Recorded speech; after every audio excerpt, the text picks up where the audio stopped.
Estamos aqui na casa da artista plástica Silvia Carreira, uma artista do Porto, podemos dizer internacional, sim, com muitas obras já editadas, e viemos cá conhecer um pouco do seu trabalho. Boa tarde, Silvia, por nos receber. Tive muito gosto. Eu gostaria que falasse um pouco sobre a sua obra, sobretudo a pintura. Eu sei que você é uma artista que trabalha vários materiais e, por isso, podemos considerar, sem erro, como artista plástica, né? Mas a pintura, o que você considera a sua maior expressão pela pintura? Sim, o meu curso é de pintura. Portanto, a minha expressão base é a pintura, o bidimensional, sobretudo a pintura e o desenho. Embora depois tenha feito cerâmica, tenha feito instalação, tenha feito muitas outras coisas, mas a minha formação de base é pintura, o meu curso é o curso de pintura.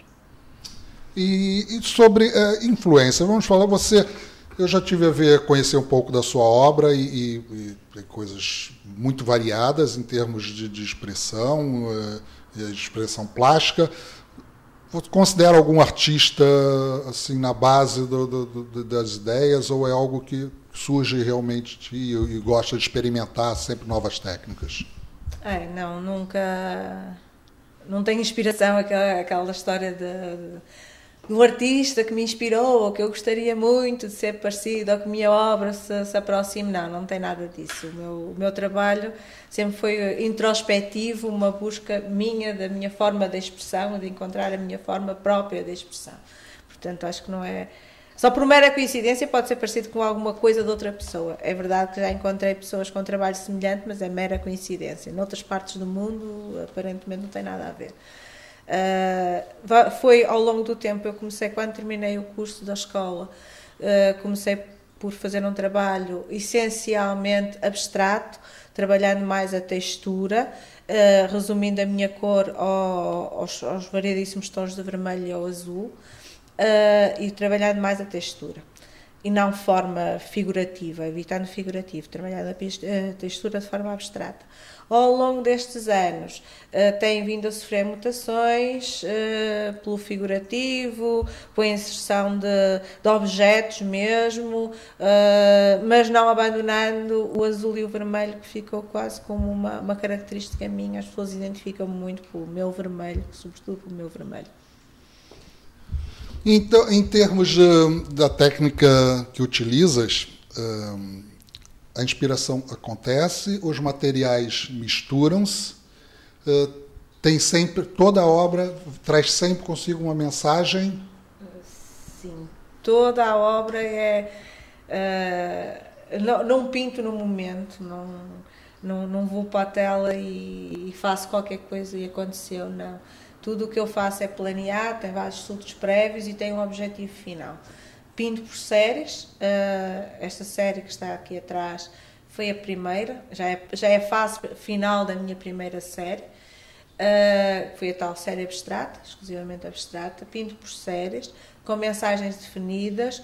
Geralmente nessas séries o nome aparece sempre incluído nos títulos de todas as obras, e quando fecho um ciclo, inicio um novo. Pode ser com outros materiais, pode ser com outra técnica e com outra mensagem, outra história. Então, alguém que adquira uma obra sua pode, pelo registro que temos nesse quadro, pelo título, encontrar outras obras semelhantes em outro local, enfim, pode com certeza dentro da série encontrar lá algo, e utilizando então nessas séries diríamos a mesma técnica para alcançar o mesmo objetivo da mensagem em si. Em relação ao registro, curioso, porque muitos artistas contemporâneos não têm por hábito o registro, e muitas das vezes aquilo passa, esquece. É algo que sente essa necessidade e dá importância a esse fato do registro? Sim, desde o início, quando comecei a minha carreira, fui aconselhada em algumas coisas, e uma das coisas foi fazer sempre um registro fotográfico, fazer sempre a identificação da obra por trás, com a data, o título, as dimensões e o registro fotográfico acompanhado da respectiva etiqueta com o nome, inclusive nos primeiros anos, inicialmente, antes de trabalhar profissionalmente com uma galeria que me impediu de fazer isso, também registava, pelo menos, o contacto da primeira compra, a primeira pessoa que levou a obra. Depois, claro que as obras são revendidas, são doadas, as pessoas morrem, outros herdam as obras, mas tinha esse registro inicial. Depois comecei a trabalhar profissionalmente com uma galeria, pediu-me que não fizesse isso porque queriam manter a sua lista de clientes secreta, privada, e portanto não queriam que eu tivesse acesso, e deixei de ter acesso a essa lista de compradores. Embora, alguns ainda, os antigos, ainda saibam onde estão as obras. Acho que é importante saber sempre as obras onde estão, porque um artista ao longo dos anos, eu já tenho 20 e tal anos de carreira, começa a perder um pouco o fio à meada da história e às vezes queremos fazer uma exposição retrospectiva e não encontramos mais as obras em lado nenhum. Sim, muito importante. Penso que sim, que seja, e facilita muito, né? Quem tenha e que futuramente tenha necessidade de trabalhar no quadro ou alguma intervenção mesmo a nível de restauro da conservação da obra. Essa questão da conservação da sua obra é algo que você te preocupa? Até que ponto isso é uma preocupação quando estás a desenvolver o trabalho? Não é muita preocupação. A técnica que eu uso, basicamente, em todos os quadros, pois tem resina ou não tem resina, houve uma fase em que eu usei muitas resinas, basicamente é acrílico e depois é óleo. O óleo está provado, até ver que é a técnica mais resistente aos anos. Portanto, não tenho muita preocupação, embora muitas vezes eu arrisco em colocar coisas por baixo do óleo que às vezes não reagem muito bem, ou colar coisas sobre o óleo que não reagem muito bem e que ao longo dos anos acabam por se deteriorar. Já corri riscos grandes quando foi a série do tango, que usei flores dessas de tecido e por cima colei. Portanto, tinha o quadro, a suporte era a óleo, o suporte era madeira, era a óleo, e depois pintado a óleo, depois colei flores e depois usei aquelas folhinhas de acetato transparentes, coloridas, para meter por cima das flores e colar com silicone líquido, aquele silicone quente. E alguns desses quadros deterioraram-se porque o acetato ao longo dos anos tornou-se estaladiço, não foi tão resistente à luz. E o próprio silicone, com as variações térmicas, começou a perder elasticidade e a descolar-se do suporte.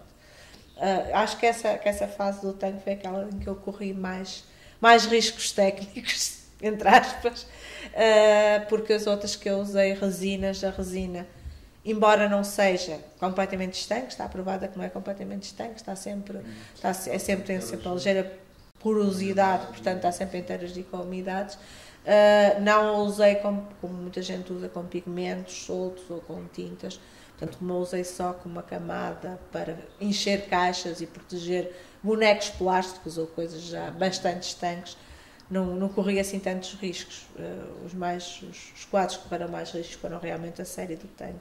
E eu digo por séries, exatamente. As pessoas, quando me falam, eu tenho um quadro teu da série do tango, ou da série que chamaram das Barbies, ou que tenho, é por séries, as pessoas identificam-nos por séries.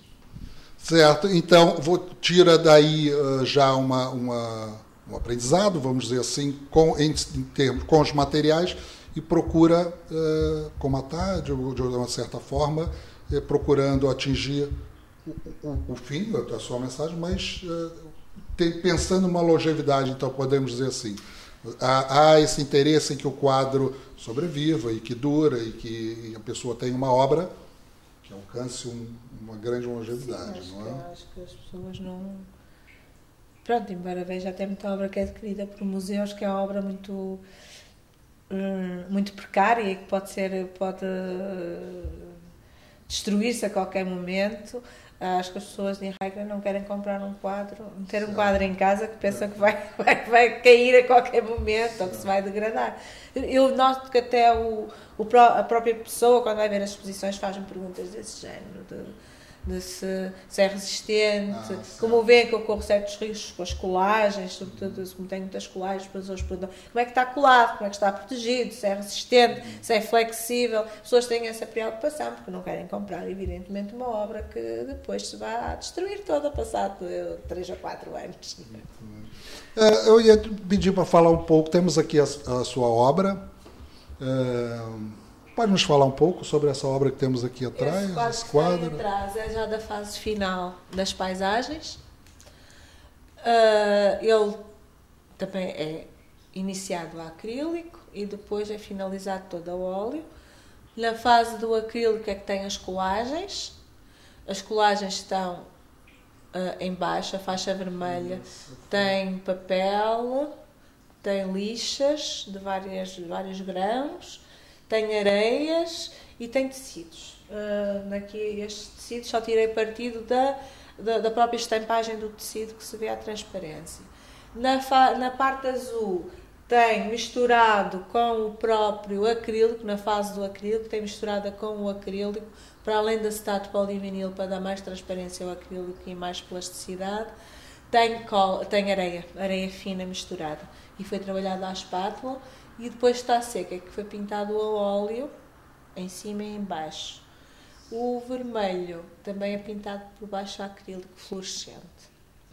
E depois, na fase final, tem a folha de ouro. Em cima foi uma série de quadros que eu fiz com folha de ouro e, portanto, tem a margenzinha de cima com folha de ouro. Eu vejo ali na folha de ouro algumas lacunas, vamos ver. Não, isso é uma textura que é intencional. Foi feita assim. A folha de ouro não tive intenção de a colocar de forma uniforme. Aliás, mesmo que tivesse, seria impossível para mim, porque é uma coisa muito difícil de fazer. É muito fina, é muito difícil de trabalhar e gostei da textura que ela deixou. Exato, dá um efeito muito mais agradável. Penso que, como já tinha dito no início, é da sua fase mais abstrata.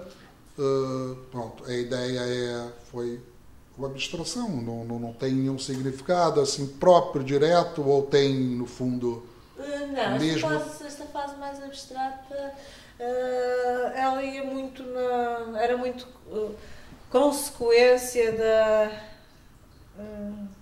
um livro do Kandinsky, não é? É sobre os pesos das cores quentes e das cores frias. Ela jogava com o peso do azul e o vermelho, não é? As duas cores.